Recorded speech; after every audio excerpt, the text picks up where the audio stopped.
le docteur Chénier. Nous sommes ici pour l'honorer et honorer la mémoire aussi de tous ceux qui se sont battus pour l'égalité et la démocratie. Et nous avons différents invités à vous proposer qui vont, je pense, venir souligner l'apport donc démocratique de la lutte de ces hommes qui parfois ont donné leur vie, mais ont combattu jusqu'au bout pour ce en quoi ils croyaient. Alors, sans plus attendre, j'aimerais vous présenter notre premier invité. Il est un historien émérite. Il est aussi enseignant, professeur au Cégep du Vieux-Montréal, ainsi que chargé de cours à l'Université du Québec à Montréal. Il est le seul à dispenser un cours sur l'histoire des patriotes. Donc, je tiens à vous présenter donc M. Gilles Laporte. Bonjour patriotes, très honoré, très ému.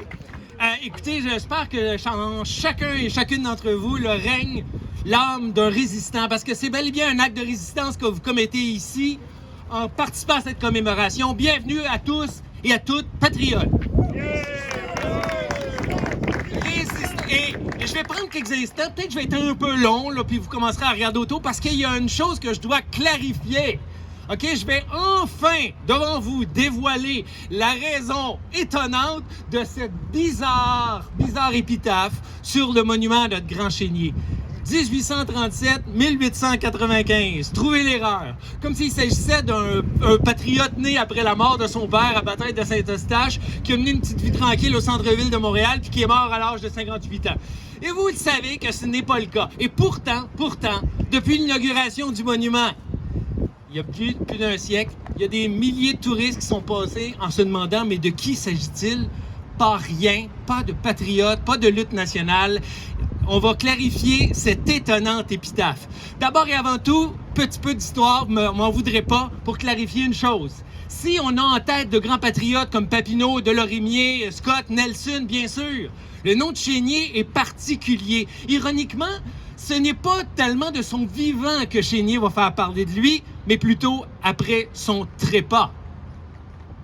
Et imaginez, tout le monde ici sait très bien qu'il est d'un de ceux qui a dit « Si vous me voyez fuir, je vous autorise à me tirer dans le dos, car je me battrai jusqu'à la mort. » Il l'a dit au discours de Saint-Scolastique le 1er septembre 1837 et il s'y est conformé. Selon Hello David, ça lui assure une place dans l'histoire. Il a dit qu'il se battrait les armes à la main et il en est mort. Point barre. Sa place dans l'histoire, elle est acquise. Mais qu'est-ce qui s'est passé au juste ce 14 décembre 1837 à Saint-Eustache? Vous n'avez entendu parler. Toutes les chroniques, tous les commentateurs, les rapports militaires font l'objet d'une autopsie. Le type a été bel et bien abattu à bout portant alors qu'il fuyait à l'église de Saint-Eustache en flammes. À coups de baïonnette, en tout cas, son corps est criblé de balles. Et pourtant, les autorités britanniques prétendent qu'ils ont ressenti le besoin de procéder à une autopsie. On a donc étalé son corps nu sur une table à l'auberge Addison sur la rue Saint-Eustache. Alors que l'alcool et le rhum coulaient à flot chez les Britanniques, on a procédé dans la candeur à l'autopsie du chef des traîtres patriotes. Et vous savez ce qui s'est passé après minuit dans les rues de Saint-Eustache ce soir-là? Au bout d'une baïonnette, on a vu un cœur traverser toute la ville en criant, en chahutant, en disant « Look at your dirty heart of your patriot. » Regardez le cœur pourri de votre chef, messieurs, dames. C'est ça qui s'est passé le soir du 14 décembre dans un village en flammes. C'est ainsi que Jean-Olivier Chénier est passé de vie à trépas. Mais ça s'arrête pas là, parce que pour expliquer cet étrange 1837-95, on n'est pas au bout de nos peines. Qu'est-ce qui s'est passé ensuite? Le soir même, dans la nuit, on a oublié le corps dans un champ. La terre était gelée, il y avait un peu de terre, on l'a enseveli d'un peu de terre. Le corps commençait déjà à pourrir au mois de février parce que l'armée avait interdit qu'on y touche. Finalement, dans les premiers jours d'avril, on arrive à faire un trou tant bien que mal et on met la dépouille dans un champ. C'est son épouse, Zéphirine Labrie, qui, avec quelques hommes pour l'aider, ont pris la dépouille, les restes de Chénier, ce que les chiens avaient laissé, et l'ont déposé dans une urne.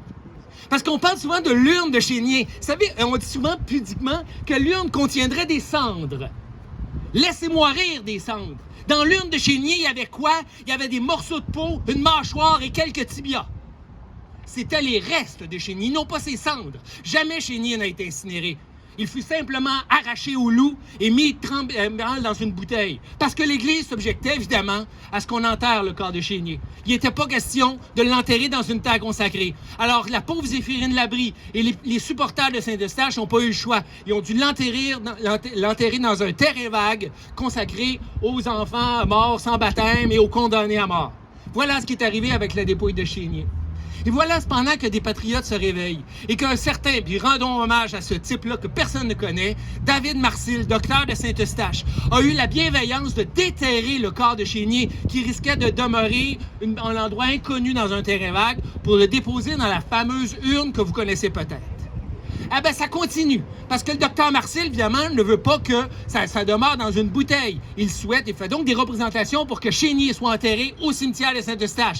Ni, le curé de Saint-Eustache va y mettre une objection formelle. Il va condamner à l'excommunication quiconque souhaiterait enterrer le rebelle dans une terre consacrée. Alors, l'urne de Chénier va rester dans une bouteille. Jusqu'à ce qu'on propose qu'il soit ramené avec ses frères et ses sœurs au pied du monument aux Patriotes au cimetière Côte-des-Neiges. 20 000 personnes apparemment étaient à l'entrée du cimetière pour l'entrée fracassante et enfin tonitruante du grand patriote Chénier au milieu des siens à Montréal dans le cimetière consacré aux Patriotes. Nenni, Monseigneur Édouard Fabre va s'objecter absolument à ce qu'un traître, un rebelle, que dis-je, un patriote, soit enterré en terre consacrée. Vous savez, on parle beaucoup de l'Église catholique ces jours-ci à cause d'un drame que vous connaissez. OK? Et je tiens à dire avec mes compatriotes, je crois en être sûr, qu'au moment où on dit « Ah, ce sont des Québécois qui ont fait ça parce qu'il y avait l'Église catholique. » Désolé les détracteurs, désolé les racistes. Depuis longtemps, les Québécois ont divorcé de leur Église catholique et ils ont posé des questions à cette Église-là. Et on n'a pas eu besoin d'apprendre le drame des pensionnats autochtones pour remettre en question la place qu'a pu jouer notre Église. Ne nous confondez pas avec ces crimes ignobles. Mais autrement, l'Église s'objecte et Chénier retourne dans sa bouteille. Et là, c'est incroyable. À la mort de David, c'est son fils Tancrède qui hérite de la bouteille. Et devinez ce qu'il va faire. Il va l'enfermer dans un coffre-fort à la bijouterie Burke sur la rue Sainte-Catherine à Montréal, où elle va rester jusqu'en 1958. En 1958, finalement, on ressort les restes de Chénier et on les ramène à la Société Saint-Jean-Baptiste sur la rue Saint-Laurent, ici au Monument National. Peut-être le connaissez-vous, tout près d'ici, où il va rester jusqu'en 1987. Et ce n'est qu'en 1987, oui, vous avez bien compris, 150 ans après sa mort, que sa bouteille, on daigne la ramener à Saint-Eustache, et qu'à Saint-Eustache, l'Église daigne enfin enlever l'excommunication qui frappait nos patriotes. C'est quand même incroyable. Il y a à peine 40 ans, messieurs, dames, l'Église s'objectait encore à ce qu'on enterre les patriotes dans des terres consacrées. Imaginez à quel point vous êtes encore aujourd'hui des rebelles. Mais c'est pas fini! Parce que si Chénier fut bel et bien enterré en terre sacrée, en grande pompe, grâce à l'initiative de la section Jean-Olivier Chénier de Saint-Eustache de la Société Saint-Jean-Baptiste, son histoire ne s'arrêtait pas là. Et vous le savez comme moi que l'urne qui a contenu ses restes est aujourd'hui visible devant l'hôtel de ville de Saint-Eustache, derrière une vitre anti-balles. Dors-tu tranquille, Chénier? Et on en arrive à notre monument. Chénier, dans ses pérégrinations entre la rue Sainte-Catherine, la rue Sherbrooke, Saint-Eustache, aller-retour, le cimetière où on lui refuse l'accès, Chénier n'a pas de monument, ni ici, ni à Saint-Eustache. Il va falloir donc mener une souscription. Pas question pour l'État de payer pour ça. Pas question pour même l'Institut canadien ou des sociétés nationales ou des partis politiques de financer ça. Ce sera la Société Saint-Jean-Baptiste. Celle-là même qui va demander à chaque citoyen patriote de donner un petit 5 cents pour qu'on érige au moins un petit monument à Chénier. Bien, cette campagne-là, messieurs, dames, elle va durer 12 ans. Mathieu Cavana, qui va nous parler tantôt de son projet de film, va peut-être battre ce record pour faire son sociofinancement. Mais en termes de sociofinancement, passer 12 ans pour faire cette statue-là, ça vaut une bonne main d'applaudissement pour tous ces anonymes qui ont donné un petit 5 cents de leur poche privée pour qu'on érige enfin un monument aux grands patriotes. Mais ça sera pas fini. Ils avaient accumulé la somme suffisante pour ériger le socle et fondre le monument en bronze. Mais là, ça n'arrêtait pas les problèmes. Fallait-il encore trouver une entreprise qui acceptait de fondre la statue? Alors, on a demandé à des fondeurs. Ah non, on n'a pas le temps. Ah bon? On vous offre pourtant une bonne somme. Ah oui, mais allez voir ailleurs. On a fait toutes les places au Québec et bien sûr au Canada. Il n'y a pas une seule entreprise de fonds de monuments au Canada qui acceptait, en 1890, là, de fondre une statue à un rebelle, à un traître.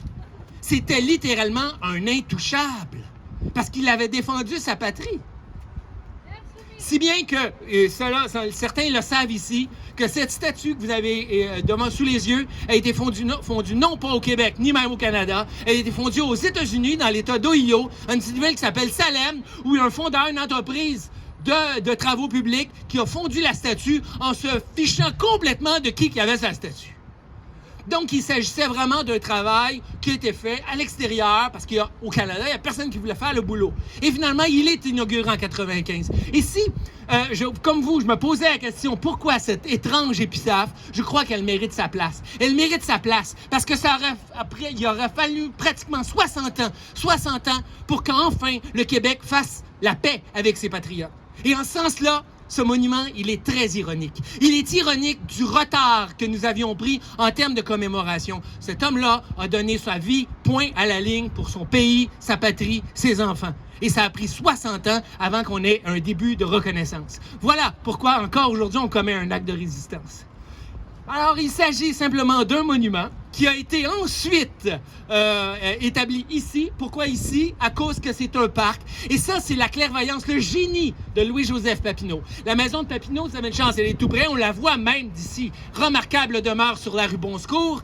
Le terrain ici appartenait à son père Joseph, puis à Louis-Joseph. Il l'a cédé à la ville de Montréal en 1844 à une condition. C'est que jamais ce parc ne soit dévoyé pour des raisons commerciales. Il devra demeurer un parc consacré, libre d'accès pour tous les Montréalais et Montréalaises. Et la ville de Montréal, encore aujourd'hui, est pognée avec cette hypothèque de Louis-Joseph Papineau. Papineau tenait à ce que ça demeure un parc, et ce n'est pas un chum qui l'en a délogé.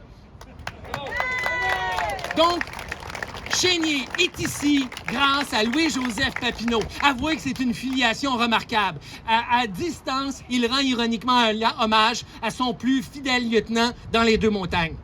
Si bien que l'aménagement du parc, place Papineau, espace Papineau aujourd'hui, la ville de Montréal devait le ramener. Bien sûr, il y a eu de l'inquiétude lorsqu'il a été arraché, mutilé, puis entreposé dans un terrain vague. Peut-être avez-vous les informations là-dessus. Jean-François Nadeau était sur la piste. Il a fait un boulot remarquable pour retracer le monument qui était perdu. Et Dieu sait qu'il risquait de l'être. J'ai communiqué avec Nadeau récemment, puis je lui ai dit, tu sais, Jean-François, que la ville a ramené le monument Chénier.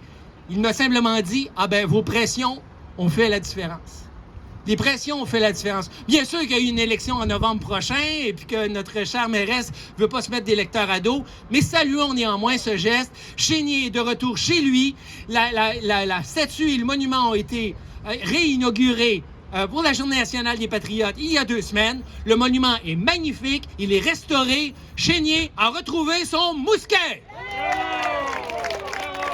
Il est à nouveau prêt à reprendre les armes et autour de lui, rallions-nous comme patriotes, comme Québécoises et comme Québécois afin de poursuivre son grand rêve, celui d'un grand pays français et républicain. Merci. Je fais merci et je vois mon cher Christian revenir. Et avant de quitter cet objet, je voulais simplement rappeler une anecdote. Parce que si Chénier était de retour avec ses restes à Saint-Eustache en 87, s'il était ici, il est ici depuis la fin du 19e siècle, dans nos cœurs, sa place n'était pas acquise. Chez les Patriotes, on en avait d'abord pour Papineau, puis accessoirement pour Delorimier ou Wilfred Nelson, vous le savez comme moi. Chénier a toujours eu une place un peu marginale, et pour cause. Je vais vous rappeler une anecdote qui s'est déroulée en mai 1968. Radio-Canada, dans le temps que c'était une véritable société qui parlait français et qui assumait le caractère apparemment biculturel de ce pays-là, avait organisé un concours télévisuel consistant à identifier qui est le personnage historique le plus important de l'histoire du Québec. Ça existait dans les archives de Radio-Canada, ça a été effacé pour des raisons évidentes, parce que c'était magnifique. L'histoire du Canada, c'était qui l'avait écrit selon les 10 finalistes? C'était Frontenac, c'était Champlain, c'était Papineau. On voyait que des noms rappelant notre fierté nationale. Et en 9e place, selon un premier sondage, il y avait Jean-Olivier Chénier, vaguement mort, criblé de balles à Saint-Eustache le 14 décembre 1837. Alors, ça durait 1 heure, une émission où on recevait des appels, où on montait, il descendait. Papineau est en tête à un moment donné, il est redescendu au profit de Frontenac et puis de Champlain. Et puis, s'est pointé au micro devant la foule aux heures de grande écoute, un jeune homme qui est arrivé, qui formait le comité Chénier. Ce jeune homme-là avait une énergie fantastique. Il a immédiatement rappelé les hauts faits d'armes de Chénier. D'abord, ses convictions profondes, son sens du sacrifice, son dévouement, et il a emporté le suffrage. Avant la fin de la soirée, Chénier était passé de la 9e à la 1re place. En 1968, la Société Radio-Canada couronnait Jean-Olivier Chénier, personnage le plus important de notre histoire. Et ce jeune homme est ici avec nous aujourd'hui. Ce jeune homme est ici avec nous aujourd'hui. Oh, il était déjà fort en gueule. Il était déjà capable de captiver quiconque l'écoutait. Je pense qu'il est quelque part ici. Veuillez vous lever, monsieur Gilles Proulx. Citoyen Gilles Proulx, qui en 1968, alors qu'il avait le petit toupette insolent, a pris la parole pour renverser le vote ce jour-là. Chénier a eu beaucoup de défenseurs. Il fut certainement le plus ardent et certainement le premier. Merci, monsieur Proulx, une autre fois Québécoises et Québécois.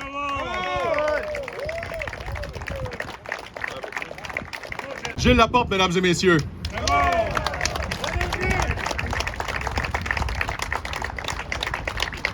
La seconde personne à prendre la parole aujourd'hui sera François Gervais, à titre de militant. Alors j'invite François à venir nous entretenir.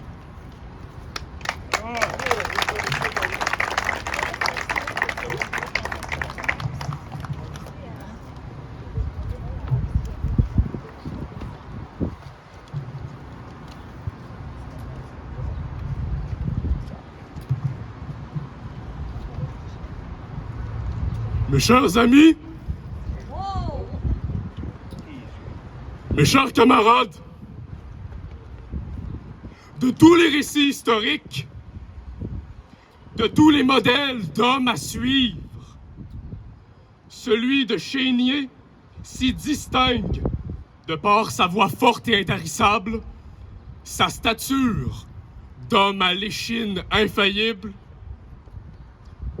et par sa foi absolue dans la cause de son peuple, par l'amour de ses compatriotes, un amour qui, comme nous le savons tous, l'a conduit jusqu'à l'ultime sacrifice. Un destin tragique pour ce jeune docteur à qui la Providence confia les immenses talents de chef-né, de guerrier illustre et d'un homme complet qui a fait le labeur de son époque. Il s'est engagé dans une lutte aussi juste qu'inégale, avec tout ce que c'est dégagé, une saine pulsion de vie et de jeunesse. N'ayons pas peur de nommer le réel comme il se doit, si nous voulions porter notre drapeau comme le commandait l'honneur des insoumis de cette époque, l'alliage devait être complété avec un mousquet dans la main droite. Face à la première armée du monde, inféodée à une couronne étrangère, aux velléités assimilationnistes et meurtrières, tous les moyens furent bons pour s'assurer que la jeune nation puisse nommer en français les siècles à venir. Pourquoi commémorer Jean-Olivier Chénier? Pour que sa mémoire nous anoblisse, nous guide dans des moments de doute lorsque nous ne savons plus pourquoi nous nous battons. Commémorer Chénier, c'est le faire vivre parmi nous. C'est prendre le meilleur de l'homme pour s'élever collectivement. C'est aussi se rappeler de l'administration apatride et désincarnée de la ville de Montréal qui laissa ce monument en piteux état au fin fond d'une ruelle, l'ayant jeté avec le même respect que lorsque l'on jette un déchet, une désuétude que l'on ne se sert plus. Aujourd'hui, nous lui rendons ses lettres de noblesse. À nous de parachever son œuvre pour qu'il ne soit pas mort en vain. Chénier, nous, tes fils, se souviendrons de toi. Nous gardons ton nom en vie, non pas comme l'on garde en vie une blessure vive, pour se morfondre ou se complaire, mais parce que ton nom porte l'espoir. Ton nom, nous le jetons à l'avenir. Nous le jetons à nos enfants, avec toute l'espérance et l'impatience que nous commande ton histoire. Et nous nous exclamons en ta mémoire, vive le Québec libre et nous vaincrons!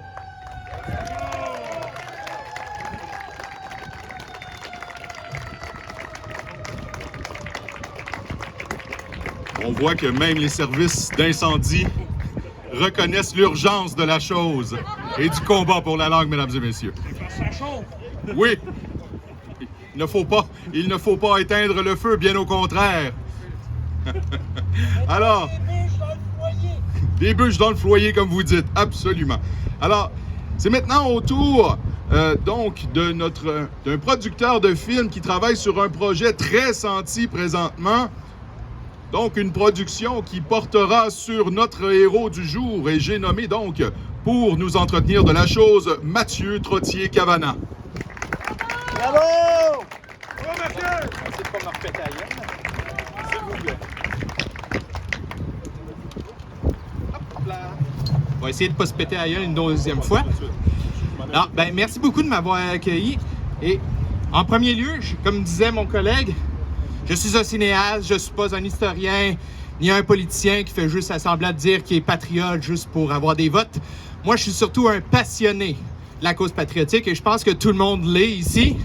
Est-ce qu'on a des patriotes ici? Oui! Comme j'aime dire, notre bon vieux slogan, c'est « Je me souviens ».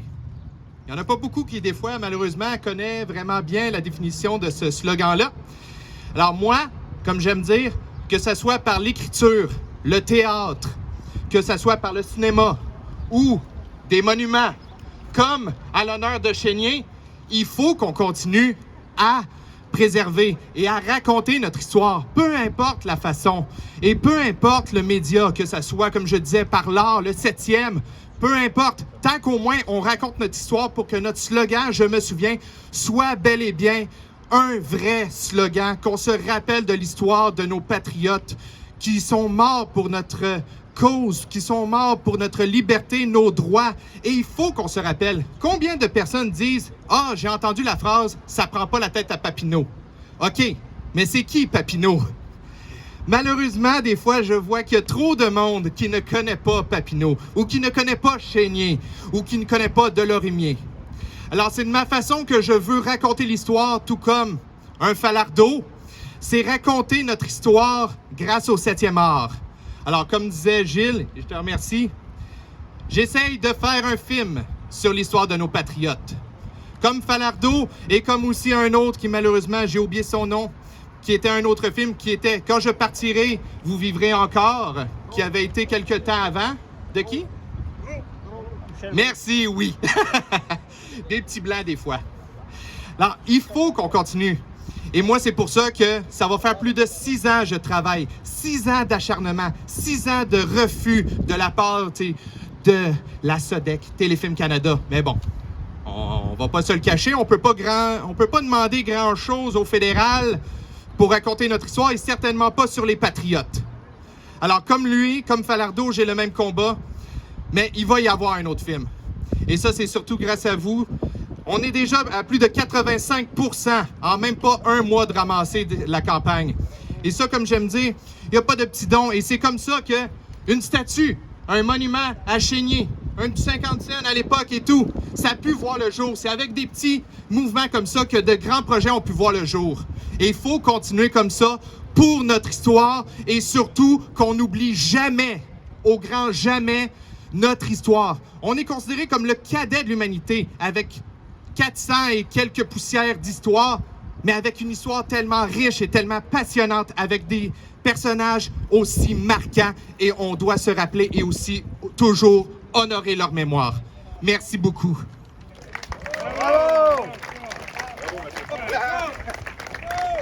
Pour présenter la prochaine prise de parole, je vais être rapide, il fait chaud.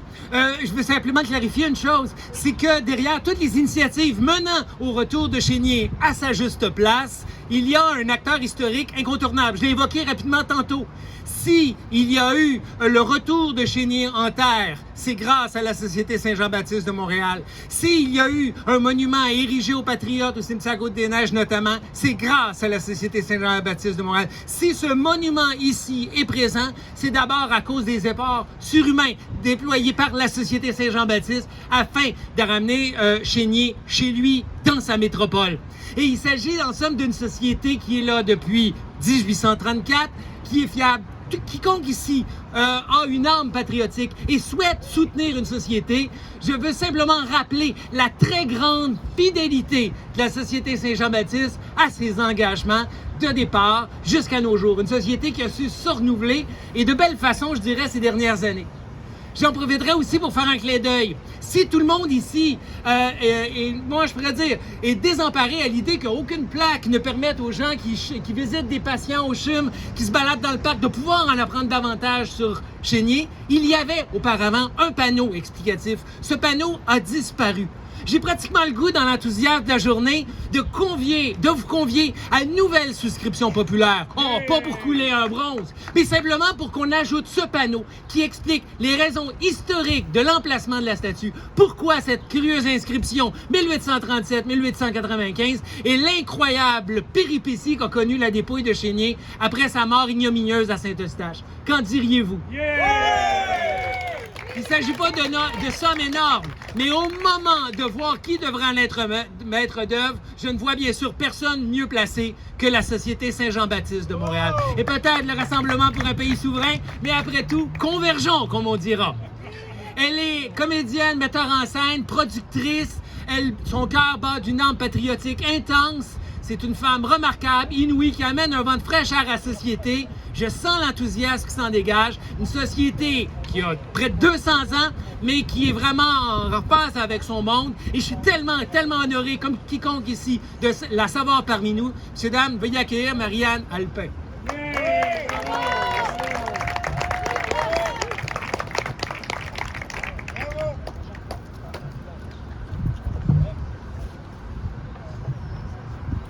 Merci pour cette présentation. Merci beaucoup. Vraiment, c'est touchant. Est-ce que vous le savez? Est-ce que vous êtes conscient et consciente en ce moment que c'est touchant ce qui se passe? De rendre hommage, de rendre honneur à notre patriote. Tu sais, ça devient un peu anodin, on va célébrer nos patriotes. Non, ce n'est pas anodin, c'est important. Puis, regarde, même les sirènes nous le disent. Donc, je voulais dire merci à tout le monde d'être ici. Bravo aux organisateurs de tous nous réunir. Je voudrais saluer notre présidente de la section Chénier qui se trouve dans le secteur de Saint-Eustache, donc Lucie Gervais, qui s'est déplacée pour être parmi nous.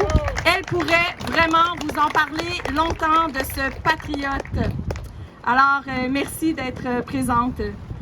À la suite de la triste découverte du socle de la statue du patriote Jean-Olivier Chénier au fond d'une ruelle il y a quelques mois de cela, les réseaux sociaux se sont enflammés de consternation vis-à-vis le traitement réservé à ce personnage illustre du Québec, et vraiment avec raison. Mais comment peut-on imaginer que depuis tout ce temps, 5 ans je pense, que nous lui infligions une deuxième mort à ce patriote en le laissant choir dans l'indifférence au milieu d'un entrepôt, telle une vulgaire marchandise. Ce n'est pas une simple statue. Il y a toute une âme à l'intérieur. Rappelons qu'en 1887, comme M. Laporte nous le témoignait, c'est la Société Saint-Jean-Baptiste qui avait mené une campagne de financement populaire afin de diriger une statue pour rendre hommage à ce grand chef patriote mort en héros en compagnie de ses braves à Saint-Eustache. Oui, je suis ensevelie par le drapeau du Québec, ça va. Quand je mourrai, vous pouvez m'envelopper là-dedans. Donc, oui, c'est une très belle idée et je m'engage réellement à faire en sorte qu'il y ait une plaque explicative parce que c'est un peu mélangeant les dates, là, hein? Donc, je m'engage personnellement à faire en sorte que ça puisse se faire. Lors de son inauguration au Square Vigée en août 1895, devant un parterre de 2000 personnes, on déclara avec ferveur « La mémoire du patriote qui a versé son sang pour la cause de la liberté est digne d'être honorée par tous ceux qui partagent les bienfaits de cette liberté tels que vous, mesdames et messieurs. » Oui, vous pouvez applaudir Monsieur Chénier. Alors, si aujourd'hui nous fêtons le retour de la statue à sa place, la lutte ne s'arrête pas là. Présentement, nous assistons ni plus ni moins à l'effritement de notre richesse patrimoniale, à l'effritement de notre histoire nationale et donc à notre propre effritement, de notre propre fierté. Ça passe par là. La saga entourant la statue du patriote Chénier est vraiment le parfait exemple pour le comprendre. La préservation, la protection de notre patrimoine ne doit pas dépendre seulement des pressions populaires. C'est très bien les pressions populaires, mais doivent aussi s'incarner dans les valeurs et les principes de nos institutions. Elles doivent être considérées lors des processus décisionnels. Il faut s'en rappeler. Tout ça nous démontre aussi la nécessité de remettre l'emphase sur la conservation, la restauration et la mise en valeur de notre patrimoine. Il est urgent que les élus et les responsables de politique culturelle et patrimoniale se donnent les moyens pour préserver et pour promouvoir nos symboles historiques. On ne peut pas laisser une situation comme celle-ci arriver une autre fois. Nous sommes meilleurs que ça. Nous devons être meilleurs que ça. Ils ont été bons, eux. Elles ont été bonnes. Nous devons être bons pour le patriote Chénier. Un modèle de bravoure, de courage, symbole de la résistance et de la liberté. Pour nous-mêmes, héritiers, et vous-même, héritiers de son sacrifice, mais surtout pour celles et ceux qui suivront après nous. Nos futurs porte-étendards de la culture, de l'histoire québécoise. Et je termine en disant « Vive le Québec! » Excellent. Et avant de redonner le micro à notre maître de cérémonie, je voulais vous faire une annonce. Demain, au Jésus, la Société Saint-Jean-Baptiste de Montréal produit et met en scène un hommage à la langue française. La fierté, ça passe aussi par ça et par les spectacles, par les mots. Ça aide à ouvrir certaines cages thoraciques et ça fait palpiter le cœur. Alors, nous aurons sur scène France Castel, nous aurons des Judy Richards, des Patty Gallant, des gens qui parlent anglais mais qui parlent français. Beaucoup le français. Nous avons également sur scène les Alpha Rococo. Nous avons plusieurs artistes. Je vous prie, vous pouvez suivre en ligne ou vous pouvez acheter des billets. Je ne suis pas sûre qu'il en reste, mais bon, ça passe aussi par là la fierté. Voilà, je vous souhaite une très belle fin de journée.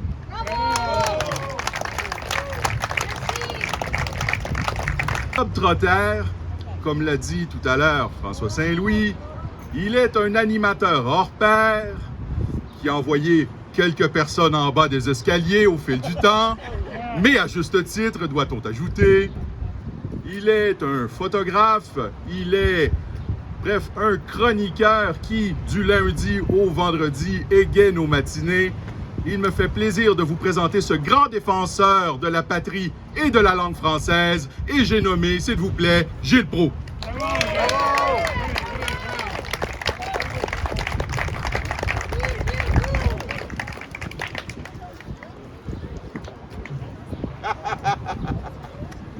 Mes chers amis, qu'est-ce que je vais dire maintenant que j'ai tout entendu sur Jean-Olivier Chénier sous toutes ses coutures et quoi d'autre à rajouter dans du neuf.